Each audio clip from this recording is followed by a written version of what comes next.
বন্ধুরা, আমি সুমি। আমার কোনো ছেলে নেই। আছে 2টা মেয়ে। বড় মেয়ে, তাকে বিয়ে দিয়েছি। জামাইকে আমরা আমাদের ছেলের মতো দেখি। সেও আমাদের ছেলের মতো দায়িত্ব পালন করে। আমার ছোট মেয়ের পড়াশোনার খোঁজখবর রাখাও ওর বিশেষ দায়িত্ব। সেই তো সে নিষ্ঠার সাথেই পালন করে।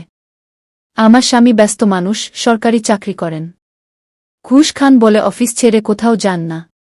ঘুষ খেলে নাকি সংসার ঠিক থাকে না, কথাটা আসলেও সত্য।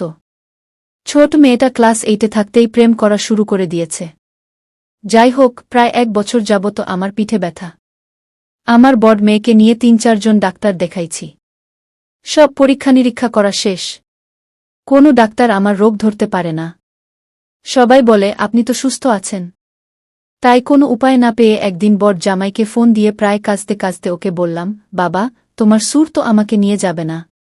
তুমি আমাকে ইন্ডিয়া নিয়ে চলো বাবা। তখন আমার স্বামী কাছে ছিল।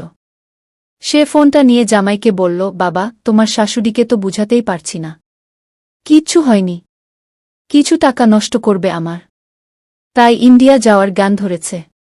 তুমি একটু ওকে নিয়ে ইন্ডিয়া যাও। জামাই বলল, ঠিক আছে বাবা। আমি আপনার মেয়ের সাথে কথা বলে সিদ্ধান্ত নেই। আমি জানি আমার মেয়েও জামাইকে অনুনয় বিনয় করেছে আমাকে নিয়ে যাওয়ার জন্য। পরের দিন ওরা সবাই আমাদের বাড়ি চলে আসলো। জামাই এসে আমার সব কাগজপত্র নিয়ে পাসপোর্ট করতে দিল। জামাইয়ের আগেই পাসপোর্ট ভিসা ছিল, কারণ ওর মাঝে মাঝে ইন্ডিয়া যেতে হয় অফিস ও ব্যবসার কাজে। 15 দিনের মধ্যে কাগজ রেডি হয়ে গেল। ঢাকা থেকে কলকাতা ট্রেনে, তারপর কলকাতা থেকে বিমানে চেন্নাই। জামাই মেয়ে আগে স্টেশনে গেল, এরপর আমার স্বামী আমাকে নিয়ে আসলো। কিন্তু আমি ভীষণ সেজেছি, তা কারোর চোখ এড়ায়নি। এরপর আমরা সবাইকে বিদায় দিয়ে এসি কামরায় উঠে গেলাম। 4 জনের কেবিন, বাকি 2 জন যশোর থেকে উঠবে। ভালোই হলো, এর মধ্যে একটু ঘুমিয়ে নেওয়া যাবে। এর মাঝে আমি আমার ফোন বের করে ওকে কয়েকটা ছবি তুলে দিতে বললাম।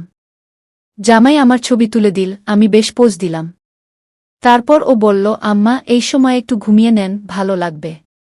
আর কেবিনে কেউ নাই। আমি ঠিক আছে বলে একটু দাঁড়িয়ে ওর ন্যাপটা খুলে ব্যাগের উপর রাখলাম। এরপর আমি মিনিট 10-এর মধ্যেই ঘুমিয়ে গেলাম। কলকাতা পৌঁছে একটা হোটেলের উদ্দেশ্যে ট্যাক্সি নিলাম। 1 রাত হোটেলে থাকব, পরের দিন দুপুর 3টায় ফ্লাইট। তখন বিকাল 6টা বাজে। জামাই হোটেলের কাউন্টারে গিয়ে 2টা সিঙ্গেল রুম চাইল। সাথে সাথে আমি চিল্লিয়ে উঠে বললাম, বাবা, আমি একা এক রুমে থাকতে পারব না, খুব ভয় লাগবে দেশের বাইরে এসে। তখন ম্যানেজার বললেন, কিন্তু ম্যাডাম, ডাবল বেডরুম এখন আমাদের খালি নাই। আমি বললাম, তাহলে অন্য জায়গায় যাই আমরা। ম্যানেজার তখন প্রস্তাব দিল, স্যার, একটা কাপল বেড আছে, চাইলে ওখানে থাকতে পারেন। তখন আমার জামাই বলল, তাহলে ওটাই দেন। আমি মুখ নিচু করে আছি। হোটেল বয় আমাদের ব্যাগ নিয়ে চল। আমরা তার পেছন পেছন রুমে গিয়ে এসি ছেড়ে, জামাই টিভি ছেড়ে মেঝেতে পা রেখে বিছানায় একটু টান দিল। আর আমি কাপড় বের করছিলাম ব্যাগ থেকে। তখন জামাই বলল, আম্মা, তাহলে আপনি চেঞ্জ করে ফ্রেশ হয়ে নেন। এই বলে সে রুমের লাগোয়া বারান্দায় গিয়ে দাঁড়াল। এই ফাঁকে আমি গোসলটা সারলাম। তারপর নতুন বানানো একটা টাইট মেক্সি পরে বের হয়ে জামাইকে ডেকে বললাম, যাও, ফ্রেশ হও। আমার হয়ে গেছে। এদিকে আমি বিছানায় আমার সব কাপড় রেখে ড্রেসিং টেবিলের সামনে চুল শুকাচ্ছি। একটু পরে জামাই এসে আমাকে বলল, আম্মা, আজকে বুঝলাম আপনার মেয়ের বিছানায় কাপড় রাখার অভ্যাস কোথা থেকে আসছে। আমিও ফান বুঝতে পেরে একটু হেসে দিলাম ওর দিকে তাকিয়ে। ও কথাটা বলেই আমার কাপড়গুলো হাতে তুলে নিল। আমি তা দেখে ওকে বললাম, না, আমি নিচ্ছি। আমি বললাম, কিন্তু উঠলাম না। তারপর ও আমার সব কাপড় আলমারিতে রেখে দিল আর আমাকে বলল, আম্মা, খাবার খেতে যেতে হবে। আমি বললাম, হ্যাঁ, চলো। তারপর আমরা খাওয়া দাওয়া সেরে রুমে আসলাম। এরপর আমি জামাইয়ের কাছে রাতের কলকাতা ঘুরে দেখার আবদার করলাম। তখন রাত 8টা বাজে। জামাই বলল, এখন আর যাওয়ার দরকার নাই। ফেরার পথে এখানে 2 দিন থেকে যাব। চলেন, আশেপাশে একটু হাঁটাহাঁটি করি। এরপর আমরা বের হয়ে কিছুক্ষণ হাঁটাহাঁটি করলাম, স্ট্রিট ফুড খেলাম কিছু। রাতের খাবার 2 প্যাকেট কাচ্চি নিয়ে রুমে ফিরলাম। রুমে এসে জামাই ফ্রেশ হতে গেল, তারপর ও এসে আমাকেও ফ্রেশ হতে বলল। তারপর আমিও ফ্রেশ হয়ে ওর পাশে বসলাম। ও টিভি দেখছিল। একটু পরে ও বলল, আম্মা, একটু ঠান্ডা লাগছে, এসি কমিয়ে দিব। আমি শুধু মাথা নাড়ালাম। তখন রাত প্রায় 10টা বাজে।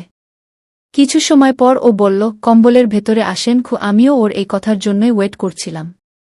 তবে কম্বলটা দুইজনের জন্য ছোট হয়ে যায়, তাই দুইজনের গা লেগে গেল একে অপরের সাথে। দুইজনই টিভির দিকে তাকিয়ে আছি। এর মধ্যে আমার মেয়ে ফোন করল আমার কাছে। আমি ফোন কেটে দিয়ে ফোন দিলাম। মেয়ে ফোন দিয়ে জিজ্ঞেস করছে, তোমার জামাইয়ের রুম কোথায়? আমি ওকে মিথ্যা বললাম যে আমার রুম থেকে অনেক দূরে, পাশাপাশি রুম পাওয়া যায়নি। জামাই খাবার-টাবার দিয়ে চলে গেল, আমি টিভি দেখি। আরও কথা হলো সারাদিন কি করলাম সেসব নিয়ে। এর মাঝে জামাই আমার উপর একটা হাত রাখল, আমিও ওর দিকে ঘুরে চমকে উঠলাম। আমি ওকে সরিয়ে দিয়ে বুঝালাম আমি কথা বলছি। তারপর আমি মেয়েকে বললাম, এখন রাখ মা, আমি একটু ওয়াশরুমে যাব, পরে ফোন দিব। এরপর ফোন রেখে ওকে কাছে টেনে নিয়ে বললাম, বোকা ছেলেটা, আমার এত টাইম লাগে একটা মেয়ের মন বুঝতে? ও বলল, আপনার জন্যই টাইমটা বেশি লাগলো। তখন আমি ওকে বললাম, আমার একটাই চিকিৎসা বাবা, তোমাকে পাওয়া। শুধু এই দিনটার জন্য আমি সেই তোমাদের বিয়ের দিন থেকে অপেক্ষা করে আছি। আর আমার পিঠে কোনো ব্যথাই নাই। তাই বাংলাদেশের কোনো ডাক্তার সেটা ধরতেও পারেনি। তোমাকে নিয়ে এখানে আসার প্ল্যান ছিল আমার। এখন শাশুড়ির এত কষ্টের ফল দে বাবা। ও বলল, হ্যাঁ, আপনার আর কোনো কষ্ট থাকবে না। সব কষ্ট দূর করে দিব। আমি বললাম, প্রতি সপ্তাহে অন্তত একদিন আমার বাসায় আসবি। আর কিচ্ছু চাই না আমি। সারা জীবন তোর সুরের কাছ থেকে আমি এক বিন্দু সুখ পাই নাই। তুমি জাস্ট চেন্নাই হাসপাতালের নাম দিয়ে ভুয়া কিছু কাগজপত্র বানাও। টিকিটের টাকা যত ফেরত দিয়ে দিবে, আর চিকিৎসার সব টাকা নিয়ে একদিন পর এখান থেকে গোয়াচি বিচে যাব, ওখানে হানিমুন করব আমরা। আমার কিপটা, জামাইয়ের ঘুষের টাকা, সব খরচ করেই যাব। আর হ্যাঁ, কাগজপত্র এমনভাবে বানাবা যেন 2-3 মাস পরে আবার আমি আর তুমি আসতে পারি চেক আপ করার জন্য, অপারেশন রাখবাগু। তারপর আমরা ঘুমিয়ে গেলাম ওইভাবেই। এরপর আমরা পুরো দমে হানিমুন করে বাড়ি ফিরলাম। তারপর আমরা ডাক্তার দেখানোর নাম করে প্রায় আসতাম আর হানিমুন করতাম। আমাদের এভাবেই চলতে থাকল।